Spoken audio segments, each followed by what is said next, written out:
죄인 중에 교수라 자신을 가리켜서 달을 다 채우지 못하고, 다시 말하면 만삭되지 못하여 난 작았다, 그렇게 고백을 했습니다. 어쩌면 그러한 고백 속에는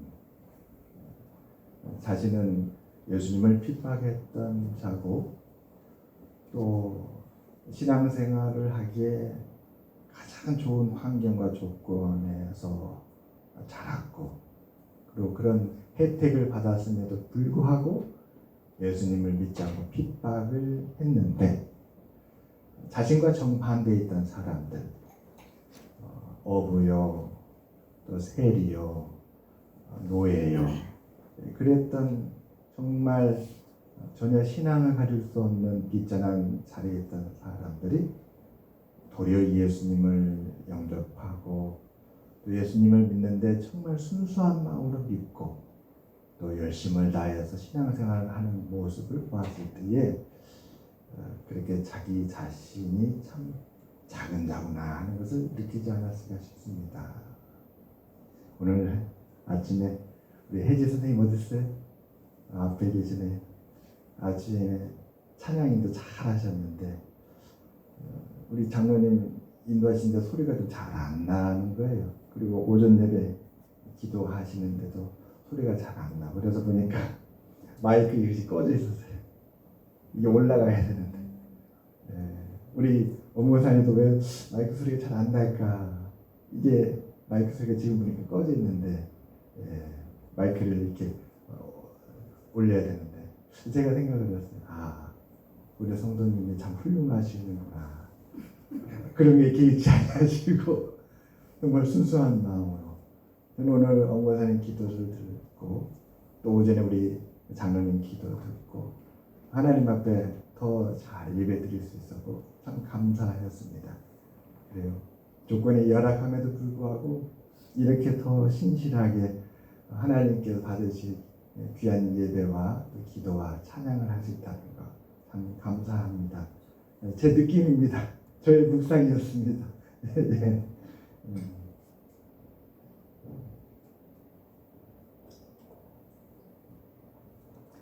제가 신대원 다닐 때에 산상설교로 박사학위를 받았던 그 산상설교를 전공하신 교수님이 계셨습니다. 그분의 이름이 정운태 교수님이신데 지금은 소천하셨어요. 너무 아까우셨어요. 60이 조금 넘으셔서 지병으로 세상을 떠나셨습니다. 그분이 적은 산상설교에 대한 책이 있었는데 불현듯 그 책이 떠올랐어요. 책장에 책이 막 있는데 사실은 그 책을 다 정기적으로 다 꺼내서 순차적으로 보지 못합니다. 그런데 그 책이 불현듯 떠오르는 거예요. 하나님께서 여러분들에게 은혜를 주시려고 그러지 않았나 싶습니다. 그래서 그 교수님 쓰신 산상설교에 대한 제 마음에 이것은 우리가 함께 나누면 좋겠다 싶은 것을 한번 준비해 보았습니다. 여러분 한번 잠깐 소개하고 오늘 말씀을 전하고자 합니다. 그분은 네덜란드 캄페신학교에서 박사학위를 받으셨는데 최고의 성적을 받았어요. 그래서 총신대에서 귀국하자마자 교수하시게 됐는데, 그분이 산상설교 지은 저서에 나오는 글입니다. 불가능한 것이라 하더라도 그 내용을 정확하게 그대로 이해해야 합니다. 먼저 의미를 찾고 그 의미를 실천에 옮기려고 하면 산상설교는 전혀 다른 세계를 우리에게 보여줄 것입니다. 산상설교는 주님의 굉장히 수준 높은 아주 거룩한 윤리이죠. 그래서 우리가 그 산상설교의 주님이 가르치신 윤리 앞에 서게 되면 참 힘듭니다. 고민을 하게 돼요. 형제를 미워하면, 마음으로 미워하면 이미 살인했다고 하잖아요. 얼마나 무거우고 힘든지 몰라요. 불가능에 가깝지만 그분은 산상설교를 연구하고 그러나 그럼에도 불구하고 의미를 찾고 실천에 옮기려고 노력해 보십시오. 이렇게 권면을 합니다. 의심의 과정들이 수없이 있었는데도 불구하고 아브라함의 삶은 믿음의 삶으로 인정받았고 믿음의 조상으로 불리웁니다. 과정을 보여주는 기록과 전체 삶을 평가하는 기록은 다를 수 있습니다. 우리의 불가능성은 아직 과정에 있기에 누구나 불가능할 수 있습니다. 주님의 그 지극히 고차원적인 윤리를 우리가 지키려고 할 때에 우리의 삶의 과정은 무너질 수도 있고 지칠 수가 있고 그 수준에 원하는 만큼 도달하지 못할 수도 있을 것입니다. 그 얘기죠. 그러나 우리는 아직 과정 중에 있다는 것이었습니다. 우리는 기다리기보다는 주님의 명령에 순종하는 몸부림으로 우리의 미래를 개척해 가야 합니다. 그러니까 비록 불가능해 보이는 윤리적인 요구지만 노력을 하고 그 주님 말씀을 따라가려고 애를 쓸 때에 그때에 아직 이루지 못한 윤리지만 훗날에 이룰 것으로 보이는 그 윤리지만 그런 윤리적 삶이지만 어느 순간에 그 미래에는 우리의 과거가 되었을 거다 이런 말을 남겼습니다. 그러니까 포기하지 말라는 것이죠. 산을 오를 때에 에베레스트 같은 정상에 사는 우리가 못 가지만 그러나 우리 저 세토공원에 있는 야타마간 야산은 우리가 올라갈 수 있지 않습니까? 그래요. 저도 수영을 하지만 한 달 열심히 했다고 해서 국가대표 선수만큼 될 수는 없겠지요. 그러나 하루하루 조금씩 한 발 한 발 포기하지 않고 하면 조금씩 달라진다는 것이겠습니다. 마지막으로 이런 말을 남겼습니다. 과정을 통하지 않고 목표에 도달한다는 것은 우리에게는 있을 수 없는 일입니다. 산상설교는 손쉬운 곳에서부터 출발하여 매일매일 신앙의 결단과 윤리적 선택이나 노력 그리고 성령의 도우심과 충만을 힘입는 과정을 통해서 목표에 가까이 다가갈 것을 요구합니다. 우리가 목표만 생각하고 그 정상에 도달할 것만 생각하게 되면 우리에겐 낙심이 오게 되고 포기해야 될 것입니다. 저건 우리 현실과는 달라. 나의 성품과 나의 살아온 삶과 나의 의지로서는 이것은 감당할 수 없는 거야 하고 포기하겠죠. 그러나 과정이 중요하다는 것입니다. 그 과정을 위해서 우리가 할 수 있는 손쉬운 것부터 하라는 것이죠. 마음으로 또 미워하는 것은 살인하는 거다. 그러면 손쉬운 것부터 마음을 다스리면 되지 않겠습니까? 그것을 우리가 찾으면 되겠죠. 하나님, 제가 이 말씀을 어떻게 하면 따라갈 수 있는지 저의 형편에 맞게끔 도와주시기를 바랍니다. 하면 하나님은 우리가 단번에 그 주님의 놀라운 그 지극히 크신 거룩한 자리까지 갈 수 없을지라도 어제보다 나은 오늘보다 나은 내일로 한 걸음 한 걸음 반드시 인도해 주실 거다. 이런 말씀을 해주고 계십니다. 산상설교는 온 세상을 위한 것이요 모두를 위한 것이다. 이렇게 말씀합니다. 이러한 윤리라는 것은 이러한 신앙의 윤리는 믿는 사람에게만 필요한 것이 아니라 모든 사람에게 필요하다. 여러분 산상설교 중에 기억나는 거 어떤 게 기억나요? 저는 그런 기억이 납니다. 오리를 가자 하면 심리를 가라 하고 속옷을 달라면 겉옷까지 내어줘라. 실천하기 참 어렵죠. 참 어렵습니다. 운전하다 보면 내가 여기까지 양보를 해야 되나. 근데 우리 원로 목사님 그걸 하시더라고요. 골목에서 저 맞은편에 분명히 저 차가 늦게 들어왔어요. 저는 벌써 3분의 1을 갔고 그러면은 저 뒷 앞에 이제 들어오는 차 기다려야 되는 거 아니겠어요? 근데 원로 목사님은 이제 들어온 차가 막 빵빵거리면서 우리 원로 목사님 비키라고 그렇게 해도 비켜줬다는 거예요. 참 온유하시고 정말 상대방을 향해서 이렇게 믿음으로 또 섬겨주신다. 참 쉬운 일이 아닙니다. 그런데 예수님은 우리에게 그런 걸 요구하시는데 우리가 오늘 바로 그렇게 실천을 못하더라도 낙심하지 말고 오리를 가라 하면 십리를 가져라. 십리까지 못 가더라도 그냥 오리부터 다시 한번 시작해 보는 거예요. 우리가 오리도 양보할 수 없다. 나는 항상 뭐 일이다 하면 거기서 조금만 더 나가도 우리에게 변화가 있을 것입니다. 오리를 가자 할 때 그래요. 제가 오리는 못 가더라도 일리는 가지겠습니다. 사리는 가지겠습니다. 그렇게 우리가 하는 그 과정이 참 소중해서 그것은 우리로 하여금 하나님의 뜻을 향한 노력이 되고 이 노력은 우리가 포기하고 세상과 같이 되려는 우리의 삶을 하나님의 말씀을 따른 삶으로 당겨서 우리의 오늘을 바꾸는 이 역사가 일어난다. 그런 뜻이라고 합니다. 사실 오늘 말씀도 쉬운 말씀은 아닙니다. 누구나 다 염려가 있습니다. 염려 없는 사람이 어디 있을까요? 오늘 아침 예배 드리는데 70번 찬양, 우리 70번 찬양, 비난저 있으니 환난을 당한 자 이리 오라 해야 되는데 우리 반주자님 건반을 잘못 눌렀더라고요. 건반이 음이 안 맞는 거예요. 이거 들어보니까 긴장했어요. 염려하고 있구나. 얼마나 막중한 일치니까 이 반주자가 어떻게 바뀌냐 하면서 우리 박자와 그 빠르기가 다 여기에 달려있으면 그러니 반주자가 둘셋 있으면 저쪽에서 할 동안 잠시 쉴 수도 있고 내가 건반 틀리게 누른 것을 드럼이나 기타가 보완해가지고 표시하는 게 다 있을 텐데 여기서 하는 건 다 표가 나잖아요. 그래서 중요하고 힘든 자리인데 우리에게도 염려가 있습니다. 예배 때 왔을 때 하나님 오늘 제가 은혜를 받아야 되는데 제 마음이 안 열리면 어떻게 될까요? 어젯밤에 자다가 제가 일어났어요. 그래서 아내한테 그랬어요. 여보 중요한 얘기가 있는데 잠깐 같이 좀 얘기 좀 해봅시다.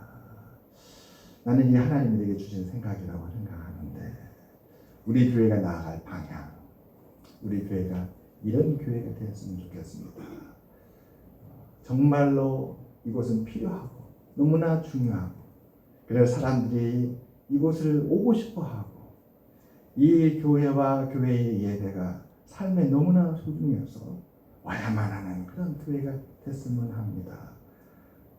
그렇다면 하나님을 가까이 하고 싶고 하나님 말씀을 듣고 싶고 주의 말씀은 내 발의 등이여 내 길의 빛이라고 하였는데 고민하는 사람, 방황하는 사람, 아파하는 사람, 길을 잃은 사람들이 자신의 길을 인도받기 위해서 하나님 제가 어떻게 해야 됩니까? 하나님 이런 제가 어떻게 다시 일어날 수 있을까요? 제 삶의 솔루션이 무엇입니까? 제 마음의 이 갈등은 왜 일어나는 것일까요?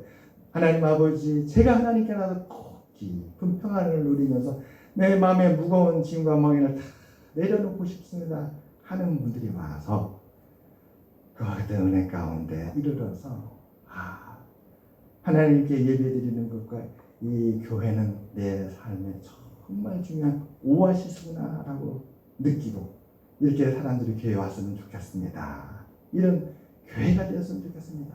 이런 방향을 세우고 이런 목적지를 향해서 나가는 것, 이 비전을 세우는 것이 참 우리에게 필요한 것 같다. 그런 얘기를 했어요. 저도 마음속에 염려가 있으니까 그런 거 아니겠습니까? 우리 교회가 앞으로 잘 돼야 될 텐데 우리 성도님들의 삶이 행복해야 될 것 같은데 자 우리에게는 다 이런 염려가 있는데 우리 주님의 말씀 다시 한번 보겠습니다. 주님은 우리에게 어떤 말씀을 하시고 계십니까? 우리 본문을 제가 다시 한번 봉독해 보겠습니다. 또 너희가 어찌 의복을 위하여 염려하느냐? 들의 백합화가 어떻게 자라느냐 생각하여 보라. 수고도 아니하고 길쌈도 아니하느니라. 그러나 내가 너에게 말하노니 솔로몬의 모든 영광으로도 입은 것이 이 꽃 하나만 갖지 못하였느니라. 오늘 있다가 내일 아궁이에 던져지는 들풀도 하나님이 이렇게 입히시거든 하물며 너희일까 보냐 믿음이 작은 자들아. 그러므로 염려에 이르기를 무엇을 먹을까 무엇을 마실까 무엇을 입을까 하지 말라. 이는 다 이방인들이 구하는 것이라. 너희 하늘 아버지께서 이 모든 것이 너에게 있어야 할 줄을 아시느니라. 그런즉 너희는 먼저 그의 나라와 그의 의를 구하라. 그리하면 이 모든 것을 너희에게 더하시리라. 그러므로 내일 일을 위하여 염려하지 말라. 내일 일은 내일이 염려할 것이요 한날의 괴로움은 족하리라. 여러분, 의복을 만들기 위해서는 반드시 첫 번째 실이 있어야 됩니다. 실을 만들기 위해서는 물레에서 실을 뽑아내는 거잖아요. 실을 뽑아내는 수구가 필요합니다. 옛날에는 오늘날의 기계처럼 그렇게 실이 뽑아지지 않아요.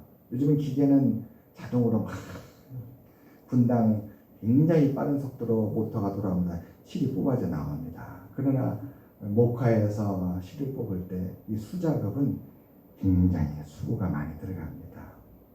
둘째로 이 실만 가지고 의복이 되지 않습니다. 이 실을 가지고 날실과 시실로 길쌈을 해야 됩니다. 천을 만들기 위해서 이것을 짜야 됩니다. 실을 짜야 됩니다. 반드시 길쌈이 들어야 됩니다. 그래야 의복이 만들어집니다. 예수님은 들의 백합화를 통해서 이 의복을 위하여 염려하는 사람들에게 염려하지 않도록 말씀을 해주시고 있는 것입니다. 오늘날 우리는 어디 가든지 옷을 쉽게 구할 수 있습니다. 제가 우리 조선말 그 역사 그 사진들을 쭉 보고 또 6.25 후에 우리 역사를 또 살펴보고 2차 대전 이후에 전쟁 후 사람들의 실생활이 어땠는지를 쭉 살펴보는 가운데 제 마음에 한 가지가 뜩 들어왔어요. 우리는 오늘날 옷이 너무나 흔한 시대에 살고 있지만 예전에는 그렇지 않았구나. 옛날에는 사람들이 다 똑같은 옷을 입었겠구나. 그냥 농마 같은 옷을 다 똑같이 입었겠구나. 우리같이 오늘 이 마트가 어디 있고 우리가 오늘날 온라인에 얼마나 많은 옷이 있고 과거는 그런 삶이 결코 아니었구나. 정말 그때는 옷 한 벌로 그냥 몇 날 며칠 몇 년간 입는 그런 시대였고 거리에 나가면 사람들의 얼굴은 다르지만 옷은 다 똑같은 그런 과거였구나. 그런 과거에서 의복은 사람의 신분을 구별하고 그들의 삶이 어떤 삶인지를 또 보여주는 것이었구나. 고관 대작들은 일반인들이 입을 수 없는 너무나도 화려하고 또 고급스러운 옷을 입고 그 대로를 활보하였을 것이었구나. 그러나 일반 상인들과 노예들은 구별된 너무나도 보잘것없는 초라한 옷을 입고 살았을 것이다 하는 생각이 문득 들었습니다. 그러면서 이 본문이 다시 보일 거예요. 주님께서는 말씀하시기를 들의 백합화가 어떻게 자라는가 생각하여보라 하시면서 말씀합니다. 수고도 아니하고 길쌈도 아니한다. 이 들의 백합화가 옷을 입으려면 이 들의 백합화가 자라면서 성장하면서 옷을 입을 텐데 그것을 의복에 비유한 것이죠. 들의 백합화는 정말로 실을 얻기 위한 수고도 못하고 그렇다고 그 실을 또 길쌈도 할 수 없는 그런 들에 핀 풀에 불과한 것입니다. 그런데 이 아무것도 할 수 없는 이 풀, 자기의 손으로는 자기가 입을 옷도 만들 수 없고 구해서 입을 수 없는 불가능한 그 들풀. 근데 어떻게 신기하게 시간이 지나면 우리 지금 교회 뒷 화단에도 백합이 새 송이가 심어져 있습니다. 겨울 내내 없는 것처럼 보여요. 그냥 겨울에는 전혀 아무것도 없습니다. 그런데 신기하게 봄이 와서 온도가 바뀌고 땅이 따뜻해지고 햇빛이 비치면 4월 달부터 땅에서 조금씩 올라오는 거예요. 그것도 신기해요. 4월이 지나고 비를 맞으면서 봄비를 맞으면서 이게 쑥쑥 올라오고 마침내 1년 중 가장 따뜻한 게 저 5월 달이 되면 그 줄기가 벌써 제 키만큼 자랍니다. 이렇게. 근데 꽃은 언제 피는가? 장마 직전에 꽃이 피어요. 장마 직전에. 빨간 꽃이 피는데 저는 이 꽃이 핀지 몰라요. 근데 제가 어떻게 알까요? 교회 뒷곁에 있기 때문에 제가 들여다보지 못합니다. 사택에만 머무르고 교회와 또 뭐 주변만 차 타고 왔다 갔다 하니까 뒷곁에 못 가봐요. 그런데 어느 날 꽃이 폈다는 걸 알게 돼요. 장마가 오기 직전 6월 달에 2층 그 테라스에 가니까 향기가 나는 거예요. 바람 따라서 향기가 확 오는데 어찌 그리 향기가 그렇게 좋은지. 그래서 내려다보면 활짝 아름다운 백합꽃이 피어 있는 것입니다. 예수님 말씀하신 것이죠. 저 백합꽃을 보라. 마치 아름다운 옷을 입은 것처럼 저렇게 세상에서 아름다운 꽃을 입고 있지 아니하니라. 그런데 저 꽃을, 저 들풀이 과연 실을 만드는 수고를 할 수 있을까? 그 실로 길쌈을 할 수 있을까? 아무것도 할 수 없는데 어떻게 저 들풀이 저 아름다운 꽃을 맺고 향기가 날까? 생각해봐. 이는 하나님의 작품이다. 우리 마음에 염려가 들면 주님의 이 비유로 이겨내고 염려를 물리치라는 주님의 자비의 말씀이었습니다. 아멘. 그래서 저도 꽃을 사랑하게 되었습니다. 우리 원로 사모님이 이번 주에도 이걸 가져가라고 하길래 처음에는 이걸 언제 다 가져가야 되나, 이 많은 것을 번거롭고 불편해하고 저걸 위해서 또 비닐로 싸야 되고 차에다 싣고 또 갖고 올라와서 그냥 할 수 없잖아요. 이것도 고민돼. 하루 일거리였습니다. 그러나 이 꽃이 제 영감을 주는 거예요. 인스피레이션. 백합은 아니지만 이 메리골드가 주님의 말씀을 다시 생각나게 해주는 것입니다. 그래, 우리가 살아가면서 내게 꼭 필요한 것 때문에 염려를 하는데, 내가 꼭 그걸 필요한데, 그러기 때문에 더 그것이 있어야 되는데 할 때마다 염려가 더 커지는데, 그럴 때마다 이 꽃을 보자. 하나님이 내게 주실 것이다. 믿음으로 하나님을 바라보고 내게 필요한 것 때문에 너무 고민해서 잠 못 자고 그런 짓지 말고 하나님께서 나를 아시고 내게 은혜를 베풀으시사 주실 것이다. 이런 믿음은 이 꽃이 그 영감을 주는 겁니다. 사랑하는 여러분, 우리도 또 하나님께서 만물 가운데에 우리에게 말씀하시는 그 말씀을 통해서 우리의 삶이 더 풍성해지기를 주님의 이름으로 축원합니다. 주님은 교훈을 또 보충해 주십니다. 주님은 정말 자비로우신 분이에요. 하나로 끝나지 않습니다. 2절이 또 있습니다. 우리들은 너무 많이 5절, 10절까지 가서 문제지요. 예수님 2절까지입니다. 주님께서 하신 말씀 보시기 바랍니다. 그러나 내가 너에게 말하노니 솔로몬의 모든 영광으로도 입은 것이 이 꽃 하나만 갖지 못하였느니라. 오늘 있다가 내일 아궁이에 던져지는 들풀도 하나님이 이렇게 입히시거든, 이렇게 말씀하십니다. 그래요. 제가 2차 대전, 또 우리 조선말, 또 6.25 동남로, 그 전쟁 후에 피폐해진, 황폐해진 그 세상에서 사람들의 찍힌 그 사진을 보니까 옷이 다 똑같은 거예요. 그냥 아무 무늬도 없고 색깔도 없고 그냥 흙투성이 같은 그 옷을 입고 사람들이 다 살고 있는 모습.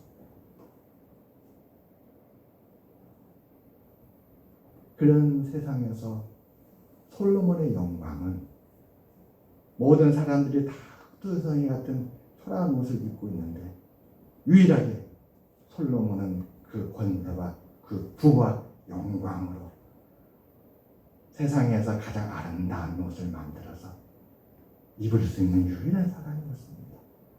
그 솔로몬이 자신이 가진 모든 영광으로 아름다운 옷을 만들어서 입힌다 할지라도 하나님이 입혀주신 이 꽃의 아름다운 옷보다 못하다는 것이 예수님의 말씀이었어요. 하나님은 우리 눈에 잘 안 보이고 마음으로 멀 때가 있습니다.